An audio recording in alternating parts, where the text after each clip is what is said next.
I was most impressed when she got her left forearm tatted with a key that was a tribute to her love for her wife, Nina. That inspired me.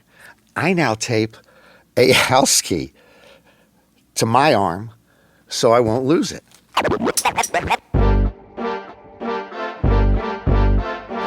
Norman Chad.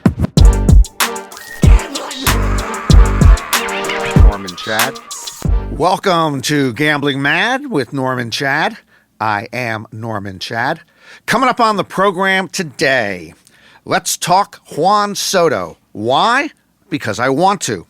Let's talk tush push and tattoos. Why? Because I want to.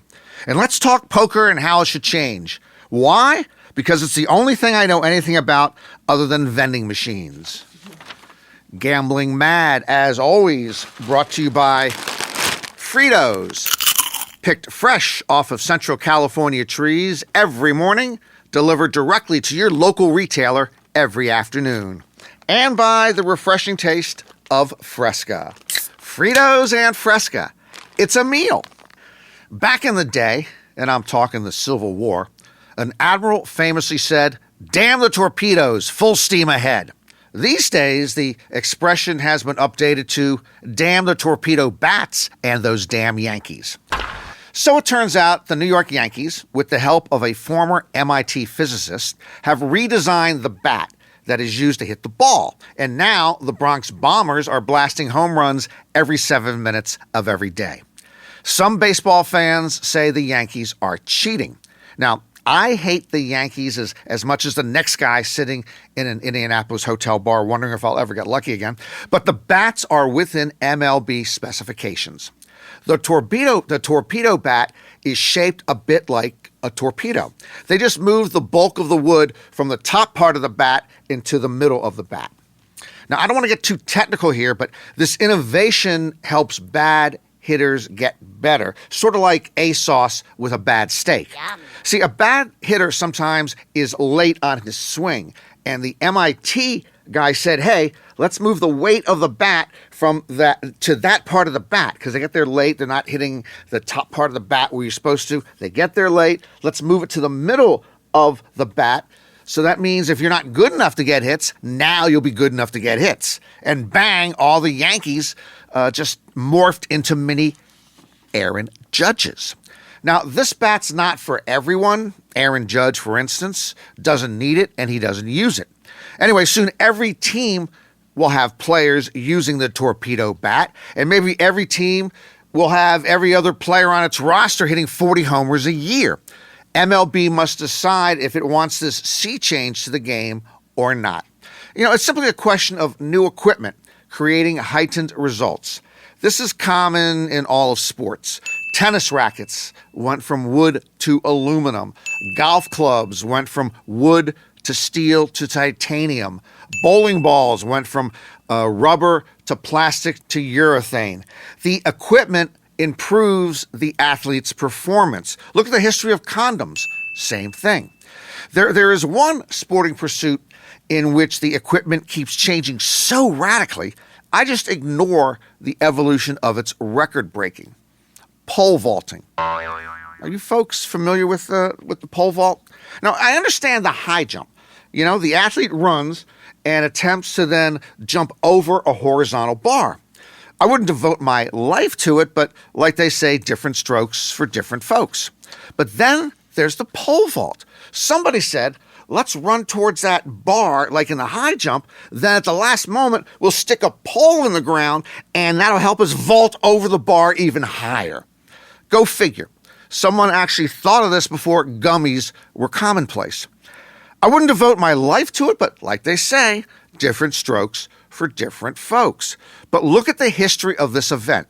At the very start, they were using bamboo poles. They probably broke pretty easily. Then they went to aluminum poles, then fiberglass poles.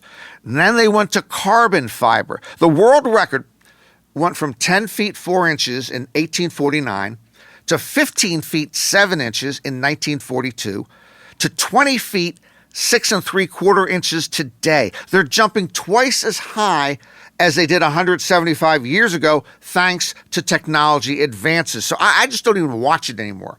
You know, why don't they just stick an Elon Musk designed rocket up your ass, and maybe you can pole vault to the moon or to Mars? Maybe some of you disagree with me. I don't give a damn what you think. We like to talk money here on Gambling Mad. We like to talk money because we don't have money. So today we're going to talk about what might be the most misspent money ever in Major League Baseball. But first, let me say this. All over the place, I hear people telling me the NBA and MLB are dead or dying. Neither is true. Money talks and bullshit walks. Here are two numbers that ought to tell you the NBA is alive and well and profitable. $6.1 billion and $76 billion.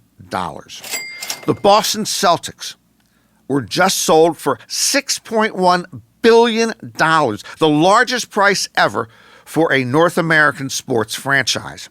And a bit before that, the NBA signed a new 11-year agreement with its national TV partners that will pay $76 billion through the 2035-36 season. Meanwhile, MLB, in spite of itself, still is a money-making machine. What I'm about to tell you might sound simple and stupid, but it's true. If these baseball owners keep signing players to contracts for hundreds of millions of dollars, my guess is they can afford to pay them hundreds of millions of dollars. Which brings us to what might be the most misspent money in MLB history. Juan Soto, at age 26, is one of baseball's best players. This past offseason, the New York Mets signed him to a 15-year contract totaling $565 million. $565 million. Let that number sink in, and I'll get back to it in just a moment. The Mets are owned by billionaire hedge fund master Steve Cohen. He likes to overpay for big, shiny objects. He bought a Jeff Koons steel sculpture in 2019 for $91.1 million. He bought a Picasso painting in 2013 for $155 million. FYI, I bought a dogs playing poker print last week for $6.95. And now Cohen has bought the services of Juan Soto through 2039 for $765 million. Soto will earn $51 million a year for the next 15 years. It is not a bargain. What I'm about to tell you might sound simple and stupid, but it's true. 15 years from now, Juan Soto is going to be 15 years older. Hey, remember, this is free programming. Soto, as I mentioned, is 26 years old. At the end of his Mets contract, he will be 41. There's an old expression, time is undefeated. Forget 41. By the time Soto is 31, he might be in the throes of diminished production. From 30 and onward, most power hitters in baseball start to decline significantly. The body gives in. Mike Trout, Bryce Harper, probably both headed to the Hall of Fame. Trout is 33, Harper is 32. In their 20s, they were monsters like Soto. But once they hit 30, injuries started to mount. Same thing happened to me. I was married a couple of times back in my glory days, but only once since turning 45. I just can't walk down that aisle as well as I once did. I wish Juan Soto the best, but $765 million over 15 years is fool's gold, and in this case, Steve Cohen is the fool, and Juan Soto's got the gold. Okay, let's talk about the kind of money with which I am more familiar. The penny.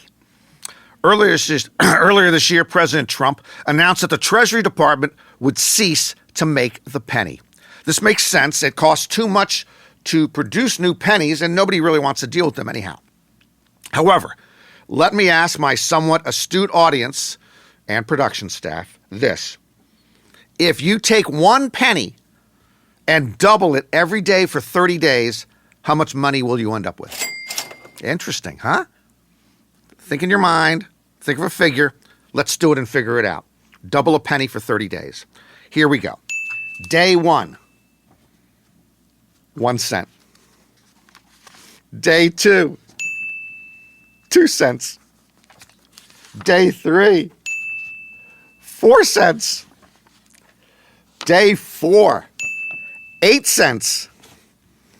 At the end of the week, day 7, you are going to have 64 cents. Man, this is a slow road to riches. At the end of 2 weeks, day 14, we're up to $81.92, about halfway in. But at this point, you're not going to believe the power of the penny. At the end of 3 weeks, day 21, we are somehow up to $10,000, $10,485.76. How? Well, 81 doubled to 163 to 327 to 655 to 1310 to 2621 to 5242 to $10,485.76 on day 21. Let's continue. Day 22. Over 20 grand. Day 23. Nearly $42,000, just doubling that penny every day. Day 24. $87,886 and change. 8 pennies. Day 25. My goodness, into 6 figures. $167,000, $167,000. Day 26. We started with a penny. $335,000. Day 27. $671,000.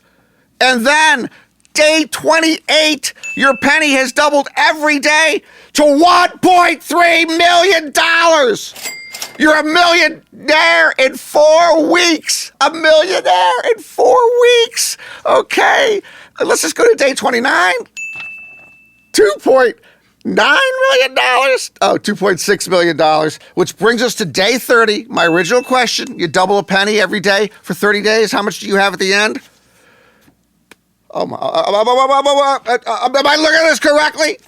That single penny has doubled again and again to $5,368,709.12. My mind is officially boggled. My mind is officially blown away. So forget about all those fancy economic stimuli and reducing taxes, and so on and so forth. If all of us take a single shiny penny today, then find 2 pennies tomorrow, then keep doubling this for just 4 weeks, everyone in America can be a millionaire. And if you somehow do this for 2 more days after that, we will all have $5 million plus. It's a miracle! That's the story of the penny. Time for Trump tittle tattle. All the latest news on our president in perpetuity. Cue the music. President Trump nominated Leo Brent Bozell III as U.S. ambassador to South Africa. Bozell once said that Barack Obama, quote, looks like a skinny ghetto crackhead. For the record, Obama is skinny, but has been gaining weight the past several years. President Trump pardoned Trevor Milton, convicted in 2022 of securities fraud and wire fraud. Milton's lawyer, Brad Bondi, is the brother of Trump-appointed Attorney General Pam Bondi, and Milton donated $1.8 million to a Trump fundraising committee last year. It's good to know that money can still buy happiness. President Trump, at Kid Rock's request, has agreed to welcome comedian Bill Maher in Washington. There's an outside chance, sources say, the meeting will be moved outside of the White House because there is no room there large enough to accommodate both egos. President Trump has played golf at his home course in Florida 9 of the 10 weekends since taking office. The 10th weekend, he alphabetized his collection of Donald Trump Time magazine covers. And finally, in other news, 11 nations, Belgium, Canada, Denmark, Finland, France, Germany, Ireland, Netherlands, New Zealand, Portugal, and the United Kingdom have issued a travel advisory warning their citizens about visiting the United States. Now, frankly, I think the U.S. is still safe to visit. In fact, I highly recommend to everyone to take in a taping of The Price is Right here in Los Angeles. And The Price is Right tickets are free. And that is this week's Trump Tittle Tattle. How is it possible that Coca-Cola is on my Mount Rushmore of soft drinks, but I didn't know until last week that there's a special yellow cap Coca-Cola this time of year? If I had someone to replace me tomorrow, I would fire myself from Gambling Mad today. Yes, there is a yellow cap Coca-Cola. Why is this Coke different from all other Cokes? Your regular red-capped Coca-Cola contains corn syrup. Corn syrup is not kosher for Passover. So Coke switches to a different formula for some of its production of Cokes, replacing the corn syrup with sugar. Thus, every spring as we approach Passover, and only every spring, you can find this yellow-capped Coke with cane sugar. And guess what? Passover Coke and Mexican Coke essentially are using identical ingredients. As many of you may recall, Mexican Coke is next level Coke, the best Coca-Cola in the world. And these yellow-capped Cokes, usually in 2-liter bottles, are much cheaper here in the U.S. than Mexican Coke. So I went out to the grocery stores nearest me, and of course, all gone. I could not score any Passover Coke. I went to 4 different grocery stores within a mile and a half of me. By the way, I'm not trying to pick a fight. Do you know how many Jewish people are in my life who never mentioned this Passover Coke business to me? Is there some type of Jewish cabal out there protecting the supply of yellow-capped Coke for the chosen people? I will not have it! The Jewish people. Last week, we gave you the Mount Rushmore of Hollywood film actors: Humphrey Bogart, Marlon Brando, Paul Newman, Denzel Washington. This week, the Mount Rushmore of film actresses. Now, remember, as I mentioned last week, there are dozens and dozens of actors and actresses who are Mount Rushmore worthy. You just can't pick 4. So on my Mount Rushmore, it's simply my favorites. They're not necessarily the best, but they're closest to my heart. Let's do it. Ingrid Bergman. Like co-star Humphrey Bogart, she gets onto my Mount Rushmore for Casablanca alone. But aside from Casablanca, we're talking For Whom the Bell Tolls, Gaslight, Spellbound, Notorious. She won 3 Oscars and 4 Golden Globe Awards. And I know Ingrid Bergman is not responsible for this, but in no world does Rick allow Ilsa to fly away with Victor Laszlo. I still haven't gotten over that. Next, Grace Kelly. When I was a kid, I was told Grace Kelly was the most beautiful woman in the world. Okay. Nobody can really hold that title officially, unlike the fact that we know beyond the shadow of a doubt that the Pacific Ocean is the #1 ocean in the world. But then in college, I saw the 3 Alfred Hitchcock films that Kelly did in the 1950s. Dial M for Murder, Rear Window, and To Catch a Thief, and I was mesmerized.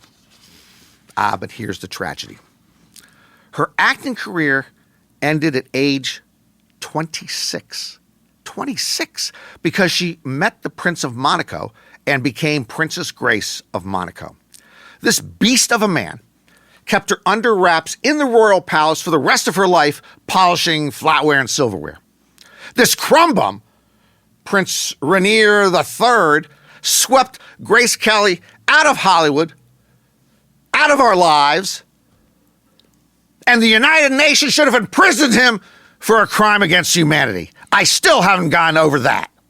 Next, Jessica Lange. How is this woman not had even a bigger film career than she has. She slays me every time I see her up there on the big screen. She's won Academy Awards, Emmy Awards, and a Tony Award that's called the Triple Crown of Acting, plus she won 5 Golden Globe Awards. She is the only person who should ever play Blanche Dubois on stage in A Streetcar Named Desire. She always appears, to be a troubled character on screen, but if she walked into this podcast studio today, I would have to call Tony and let her know I'm not coming home for dinner. And finally, a given, Meryl Streep. Jessica Lange and Meryl Streep were born 2 months apart in 1949. 1949 was a very good year. Nobody has ever been better than Meryl Streep in transforming herself into her characters. She is so chameleon-like, she could play a chameleon. I honestly believe Meryl Streep could win an Academy Award portraying a windmill. And there you have your Mount Rushmore of film actresses: Ingrid Bergman, Grace Kelly, Jessica Lange, and Meryl Streep. No pretenders there. Let's talk poker. Poker's a great game, but it's more than just no-limit hold'em. And I think we're holding back the growth of poker by not promoting and building the other games. Almost every card room I walk into, almost every table offers no-limit hold'em. Why? Well, industry folks and players tell me that's what the public wants. But I would bet my bottom dollar, which to be honest is often the only dollar I have left, that people would flock to the other games if they had the chance. When you go to a grocery store, sure, bread, milk, and eggs are the core items, but people will buy also a can of corn, a box of cereal, and certainly Jif crunchy peanut butter if it's available. In fact, at some point, they'll stop coming to that market if all those other items are not available for them. Let me ask poker players this as well. Why do you want to keep playing the exact game, the exact same game for hours and hours? Why do you want to keep just staring at 2 cards? Imagine getting 4 cards or 5. There is a wonderful life out there beyond No Limit Hold'em, Pot Limit Omaha, PLO 8, Stud 8, Omaha 8, Double Board Omaha. 2 boards are better than 1. Raz. Don't get me started on the joys of Raz. And there are actually many, many other games you've probably never even heard of that are more fun than Sex Without a Partner. Ever heard of Drama Doogie? It is life-changing. Don't you remember as a kid that when you go to the amusement park, sometimes you want to ride the roller coaster, but other times you just want to go on the Ferris wheel? The same concept can apply to us as an adult in a card room. I can't tell you how many poker colleagues of mine have been introduced to some of the other games, and they've never gone back to No Limit Hold'em. Plus, these No Limit Hold'em savants, they wear hoodies, sunglasses, earbuds. Mixed game players actually talk to each other. We socialize. We appear or pretend to be human. And trust me, if you look through the annals of recorded history, you'll see that time and again, Raz players get all the great women. Let's talk tattoos. Everybody perked up around here, huh? Dogs in this studio are even tattooed. Quick question. In America, do men or women have more tattoos? I consider myself somewhat of an expert in this area. When I moved to Los Angeles more than 30 years ago, I noticed that every other person was tatted up. At the very studio where we do Gambling Mad, they only hire applicants whose body is minimum 78% covered in tattoos. My guess is California is a tattoo culture hotbed. And my guess is that men get tattoos more than women. Unfortunately, as is often the case here on Gambling Mad, I would be wrong. 38% of American women have at least one tattoo, compared to 27% of American men, according to Pew Research Center. More than half of American women between the ages of 18 and 49 have a tattoo. Incidentally, if you follow UFC, you'll notice that almost every fighter is way tatted up. I remember watching Amanda Nunes, former UFC women's bantamweight and featherweight champion, now retired, and being amazed by her multiple tattoos. I was most impressed when she got her left forearm tatted with a key that was a tribute to her love for her wife, Nina. That inspired me. I now tape a house key to my arm so I won't lose it. A tribute to my wife, Tony's fabulous cooking. I never want to miss a meal. Before we wrap up, I'm going to say this one time and one time only. Stop vandalizing Teslas. It's just plain dumb. That'll do it for another edition of Gambling Mad. What? My one time was short? Too short? Hey, there's an associate producer back there going like this. Like we got to cut it short because we've gone overtime. Now he's going like this. No, I'm not going to stretch it out, okay? I said what I said one time and one time only. I'm not going to say it a second time. Who works here?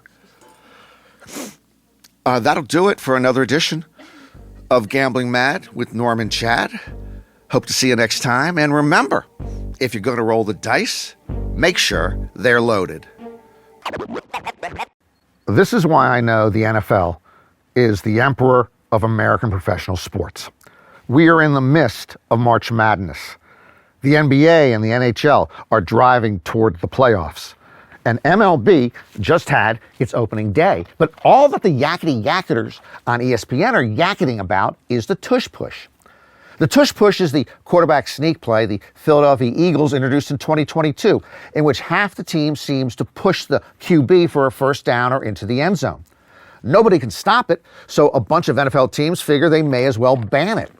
Some coaches and experts argue it's not a football play. Please, domestic violence is not a football play, but it's routinely allowed by the NFL. Anyway, I don't care what they do with it. I just want to move on. I don't like thinking about the tush push. I don't like hearing about the tush push. I don't like talking about the tush push. I don't even like saying the words tush push. Personally, I'd prefer if they called it the butt strut or the ass brass. Anything but tush push. Give me bush push, smush push, cush push, shush push, even George W. Bush push, but no more tush push or I will go gambling mad.